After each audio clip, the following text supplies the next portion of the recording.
Hello viewers, எல்லாருக்கும் நமஸ்காரம். இப்போ இந்த வீடியோவில் வந்து ஹைடு கிராஃப்ட் லெதர் வேலட் ஒன்று வாங்கியிருந்தேன். அதை பற்றி காமிச்சிட்டு இருக்கேன். இது வந்து அன்பாக்ஸ் பண்ணி இங்கே வந்து உங்களுக்கு எல்லாம் வச்சுருக்கேன்.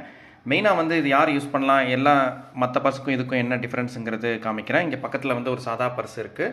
அது முதல்ல யூஸ் பண்ணிகிட்டு இருந்தேன். இப்போ அதுக்கும் இதுக்கும் என்ன டிஃப்ரென்ஸ்னு பார்த்தோன்னா, இப்போது இந்த மாதிரி ஒரு ப்ரோக்கன் ஒய்ஃபை இல்லைனா எலக்ட்ரானிக் கிரெடிட் கார்டு யூஸ் பண்ணுறீங்கன்னா வச்சுக்கோங்களேன். இந்த மாதிரி நார்மல் பர்ஸில் வச்சு நீங்கள் ஒரு பெட்ரோல் பங்க்கு போயிட்டு அந்த மெஷின் பக்கத்தில் பர்ஸ் உள்ளே இருந்தாப்லே வந்து பார்த்தீங்கன்னா உடனே அப்படியே வந்து ஆக்டிவேட் ஆகி கிரெடிட் இதாகிடுது, பணம் வந்து எடுக்கிற மாதிரி சூழ்நிலைக்கு வந்துடுது. வேற இந்த மாதிரி பர்ஸு உள்ளே வச்சிருந்து நீங்கள் யூஸ் பண்ணிங்கன்னா அது வந்து அந்தளவுக்கு ஈஸியாக வந்து தகவல் வெளியே வரமாட்டேங்குது, ப்ரொடெக்ட் ஆகுது. அந்த மாதிரி ஒரு ஃபேப்ரிக் வந்து போட்டு பண்ணியிருக்காங்க. ஐ திங்க் இது நல்லா தான் இருக்குது. இதோட ரேட் வந்து 1800 ருபீஸ்ன்னு சொல்லி வாங்கினேன். இந்த பர்பஸ் வந்து இதை சால்வ் பண்ணுது. நல்லா ஃப்ளெக்சிபிளாகவும் லெதரும் வந்து நல்லா சூப்பராக வந்து இருக்குது. இந்த தகவலை வந்து